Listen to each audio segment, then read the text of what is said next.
नमस्ते विद्यार्थी मित्रों, आज हमारे हिंदी के क्लास में हम कक्षा 9वीं में गद्य जो 19वां है वह महाकवि कालिदास, उनके लेखक हैं नरपत बहादुर हडवेचा, जो हमने अगले लेक्चर में हमने पढ़ा था, जो गद्य देखा था वह हमारा अधूरा रह गया था। तो आज हम वहीं से शुरुआत करेंगे। तो आप अपनी पुस्तकें निकालिए और उनमें पुस्तक निकाल दीजिए। उनमें आपको पेज नंबर 9 निकाल के रखना है। उनमें से आपका तीसरा पैराग्राफ आएगा। हम लोगों ने यहाँ विद्योत्तमा और मूर्ख व्यक्ति दोनों का शास्त्रार्थ जो हो रहा है वहाँ तक हमने देखा था। तो आज वहीं से शुरुआत करेंगे। तो देखिए, इस बार राजकुमारी विद्योत्तमा ने 5 उंगलियां दिखाकर 5 तत्वों का संकेत दिया। विद्योत्तमा ने इस बार क्या किया कि 5 उंगली दिखाई और उनका मतलब था कि पंच तत्व है। उस मूर्ख ने समझा कि वह मेरे मुंह पर तमाचा मारने का संकेत कर रही है। तो सामने वाला जो मूर्ख व्यक्ति था वो क्या समझा कि वो विद्योत्तमा उसे तमाचा मारने की कोशिश कर रही है।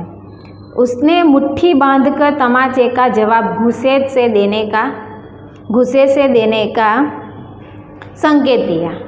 जब विद्योत्तमा उनको 5 उंगली दिखा रही थी तब उन्होंने ऐसा समझा कि वह हमें तमाचा मारने का प्रयत्न कर रही है। तब उस मूर्ख व्यक्ति ने अपनी मुट्ठी बांध ली और घूंसा मारने का संकेत दिया।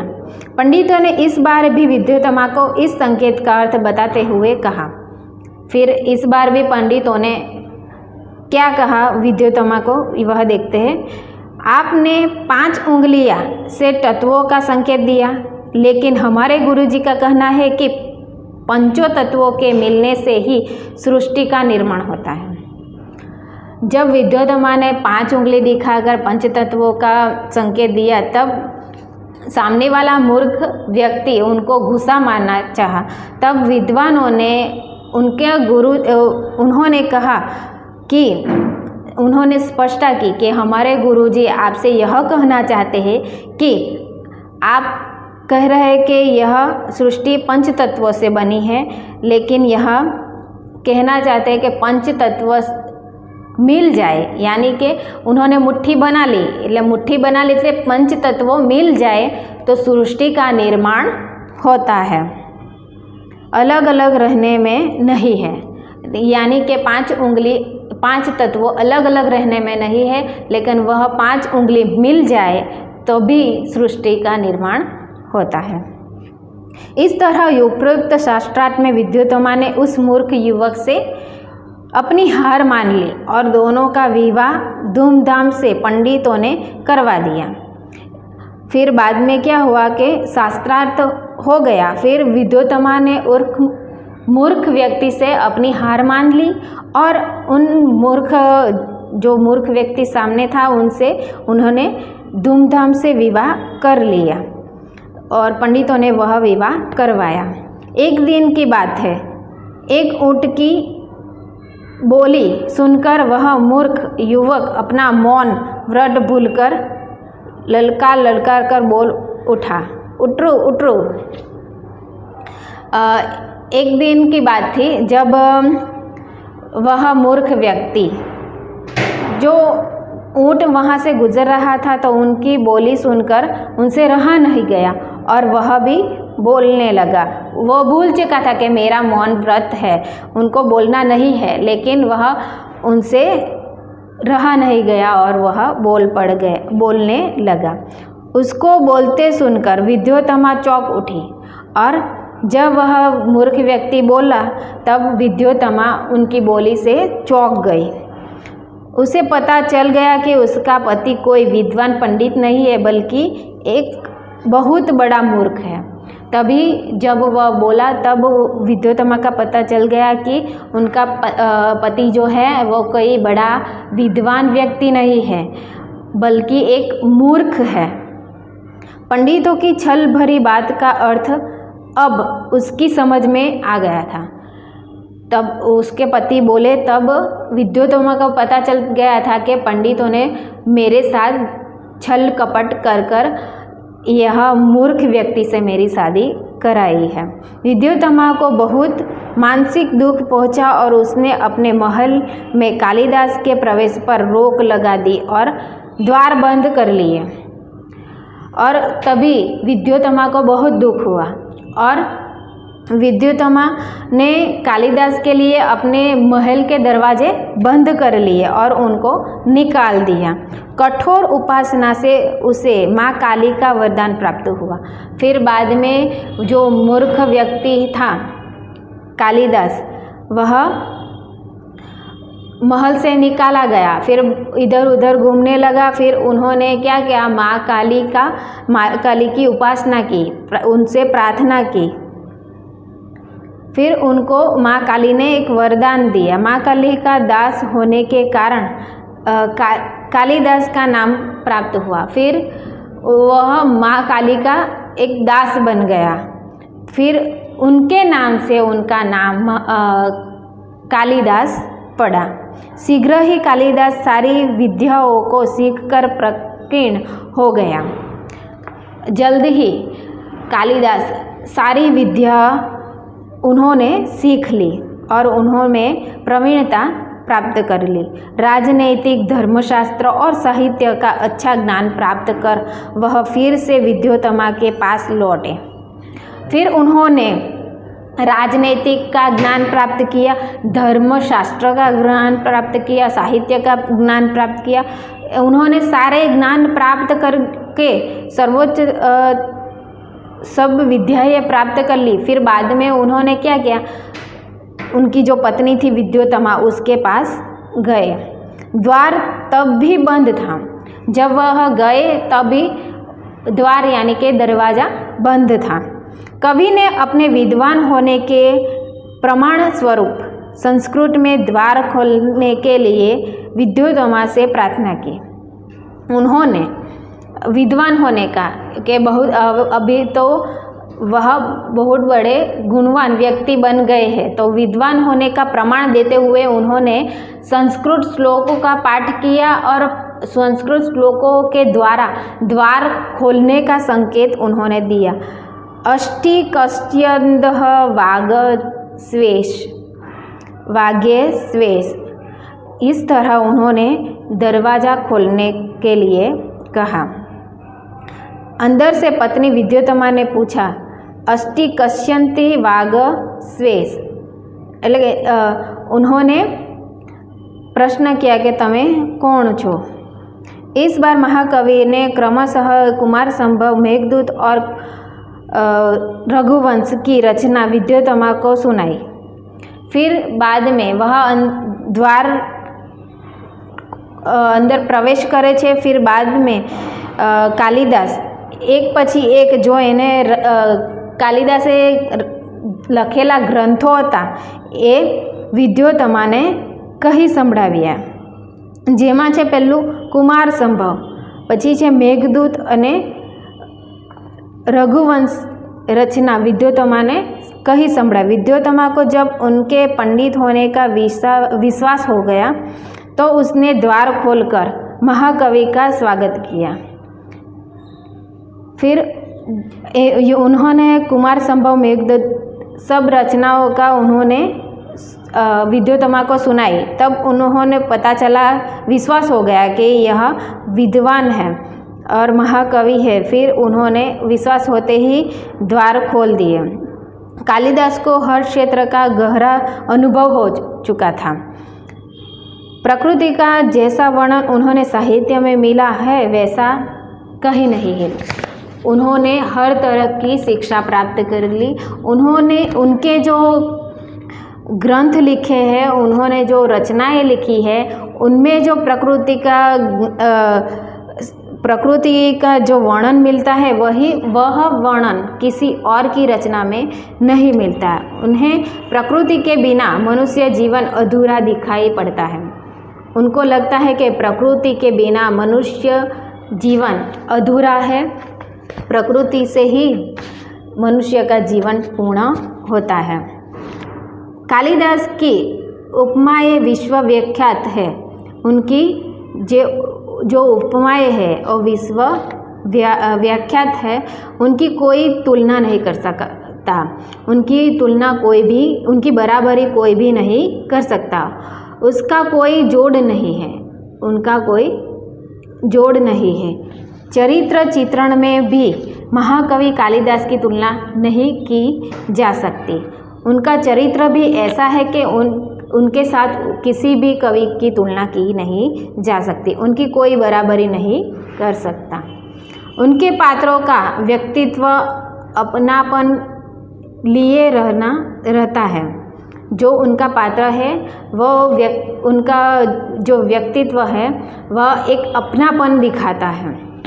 हर बात बड़ी ही स्वाभाविकता से उपस्थित होती है। उनकी हर एक बात स्वाभिमान से उपस्थित हमारे सामने आती है। कालिदास अपने काव्य तथा नाटक के द्वारा बार बार यही बात बताना चाहते हैं कि राजा प्रजा का शासक ही नहीं, उसका रक्षक और पिता भी है। वह उनके नाटक द्वारा, कालिदास अपने काव्य और नाटक के द्वारा यह बात हमको बताना चाहते हैं कि राजा प्रजा तथा शासक ही नहीं है, लेकिन रक्षक और पिता, रक्षक यानी कि जो हमको पालता है, वह हमारा लालन पालन करता है, वह माता पिता, वह भी है। उन दिनों समाज में नारी का क्या स्थान था, इस बात का पता भी हमें कवि कालिदास की रचनाओं में मिलता है। जो कवि कालिदास हैं, उनकी रचनाओं से पता चलता है कि नारी का स्थान उस समय क्या था। वह सब उनकी जो रचनाएं हैं उनके द्वारा हमें पता चलता है। समाज में नारी को सम्मान और श्रद्धा की दृष्टि से देखा जाता था।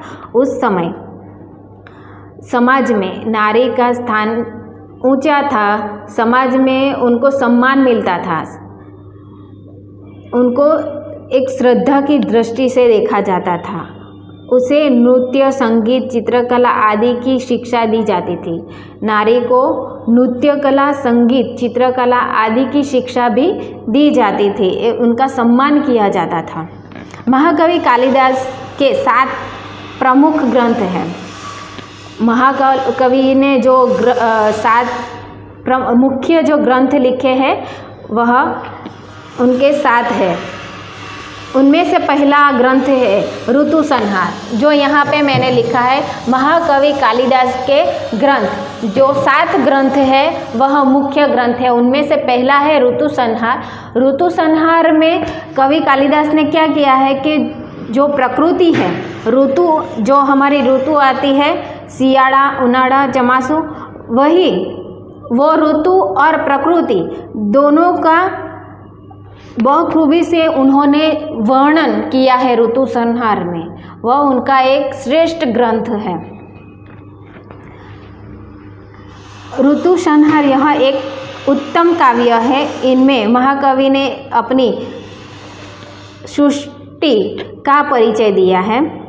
ऋतुओं का तथा प्रकृति का जितना सुंदर चित्रण काव्य में है उतना कालिदास के अन्य ग्रंथों में नहीं है। जो मैंने बताया है कि उनमें ऋतुओं तथा प्रकृति का जीवंत सुंदर चित्रण हमको ऋतु संहार ग्रंथ में देखने को मिलेगा। फिर बाद में है कि मालवी का अग्नि मित्र, उनका दूसरा जो ग्रंथ है वह है मालवी का अग्नि मित्रम। उनमें कालिदास का दूसरा ग्रंथ है, कालिदास का दूसरा ग्रंथ है। पहला नाटक है, ग्रंथ दूसरा है, परंतु उसका नाटक क्रम पहला है। वो नाटक के स्वरूप में प्रस्तुत है। उसमें 5 अंक और विदिशा के राजा, अग्निमित्र तथा विदिशा के राजकुमारी मालविका अग्नि की प्रेम कथा है। इस नाटक में 5 अंक में विभाजित है और यह ग्रंथ में विदिशिका राजा है जिनका नाम है अग्नि मित्र और राजकुमारी मालविका अग्नि, दोनों की प्रेम कथा इस मालविका अग्नि ग्रंथ में है नाटक के स्वरूप में। तीसरा ग्रंथ है विक्रमवंशियम। विक्रमवंशियम कालिदास का दूसरा नाटक है। पहला नाटक कौन सा है कि हमने देखा मालविका अग्नि, वो पहला नाटक है। ग्रंथ दूसरा है, नाटक पहला है। और दूसरा नाटक कौन सा है कि नाटक के स्वरूप में है विक्रमवंशियम, कालिदास का दूसरा नाटक है। इसमें 5 अंक है, इसमें भी 5 अंक है तथा महाराजा पूर्वा और उर्वशी की प्रेम कथा का चित्रण किया गया है। जो महाराजा पूर्वा है और उर्वशी दोनों की प्रेम कथा इस ग्रंथ में नाटक के स्वरूप में दी गई है। कुमार संभव काव्य है और इसमें शिव पार्वती के विवाह से लेकर कुमार कार्तिकेय के जन्म और उनके द्वारा तारकासुर के वध तक की कथा का वर्णन है। उनके बाद में आता है 4 नंबर पे कुमार संभव। इनमें कालिदास ने जो काव्य स्वरूप है उनमें उन्होंने शिव पार्वती के विवाह से लेकर कार्तिकेय के जन्म तक का जो वर्णन है उसमें किया है। वहीं से लेकर जो तारकासुर थे उनका वध तक की वर्णन कथा उन्होंने यहाँ काव्य द्वारा व्यक्त की है। फिर बाद में आते हैं मेघदूत। मेघदूत उनके 5वां ग्रंथ है, कालिदास का 5वां ग्रंथ है मेघदूत। यह भी एक खंड काव्य है। मेघदूत कौन सा है? खंड काव्य में विभाजित है और इसके शुरू में कालिदास ने बादल को दूत बनाकर, शुरुआत में उनमें क्या कहा है कि बादल को दूत बनाकर, दूत यानी यक्ष बनाकर कुबेर की नगरी अलकापुरी, जो कुबेर की नगरी अलकापुरी है तक का मार्ग बताता है। इससे उत्तराधिकार में यक्ष ने अपनी विरहणी जो प्रिया है को पहुंचाने के लिए उपाय मेघ को बताया है। जो कुबेर की नगरी अलकापुरी है उस तक पहुंचने का संदेशा उन्होंने बादल द्वारा, जो यक्ष है, यक्ष ने अपनी विरहनी जो प्रिया है उनको पहुंचाने के लिए मेघ द्वारा जो संदेशा भेजा है उनकी कथा इनमें है, अपना संदेश दिया है। इस काव्य में वर्षा काल और विरह का वर्णन खूब निखरा है। जो मेघदूत है उनमें वर्षा काल यानी कि बारिश का समय और विरह की जो वेदना है उनका वर्णन बखूबी से कवि कालिदास ने निखारा है। इनमें भारत के भोपाल की भी अच्छी जानकारी दी गई है। जो भारत में भोपाल राज्य है उनकी अच्छी तरह से जानकारी इस ग्रंथ के द्वारा उन्होंने दी है। रघुवंश एक महाकाव्य है। उनका बाद में 6ठा ग्रंथ है रघुवंश, जो उनका महाकाव्य है। कवि कालिदास ने रघुवंश की कथा कहने से पहले ही कह दिया है, कहा तो सूर्य ने उत्पन्न हुआ यह वंश है। उन्होंने रघुवंश के काव्य शुरू होते ही महाकवि ने कहा कि यह कथा रघुवंश यानी कि सूर्य से उत्पन्न हुई है, सूर्य द्वारा उत्पन्न हुई है। कहा कि मोटी बुद्धि वाला, मोटी यानी कि झाड़ी बुद्धि वाला, मैं तिनकों से भी बड़ी छोटी सी नाव लेकर मैं अपार समुद्र को पार करने की बात सोच रहा हूँ। कि तिनकों से यानी कि छोटे से तिनकों से मैं बड़ी नाव लेकर समुद्र को, समुद्र आप जानते हैं कि समुद्र में छोटी नाव नहीं चलती, उसमें बड़ी बड़ी नाव चलती है। तो समुद्र में वह छोटी सी नाव लेकर उनको पार करने की बात कवि बताते हैं। सूर्यवंश के दिलीप से लेकर कुश और उनके अनेक उत्तराधिकारियों तक की कथा रघुवंश में है। यहाँ पे रघुवंश में रामवंश का परिचय किया। आपने रामायण तो पढ़ी ही है, अभी तो आप टीवी पर भी देख सकते हैं रामायण, तो आपने देखी ही होगी कि रघुवंश का जो पूरा परिचय है वह दिखाते हैं रामायण में। तो रघुवंश में रामवंश का परिचय देखने को मिलता है। महाकवि कालिदास का 7वां और सर्वोच्च ग्रंथ है अभिज्ञान शाकुंतलम। उनका 7वां ग्रंथ है अभिज्ञान शाकुंतलम और वो सबसे सर्वश्रेष्ठ है। उनका तीसरा नाटक है। पहला नाटक कौन सा था? मालविका अग्नि, दूसरा विक्रमवंशीय और तीसरा है अभिज्ञान शाकुंतलम। ये तीनों नाटक के स्वरूप में प्रकट हुए हैं और इनमें 7वां अंक है। इनमें 7 अंक में दिए गए थे। कवि ने इस नाटक में राजा दुष्यंत और शकुंतला की प्रेम कथा दी है।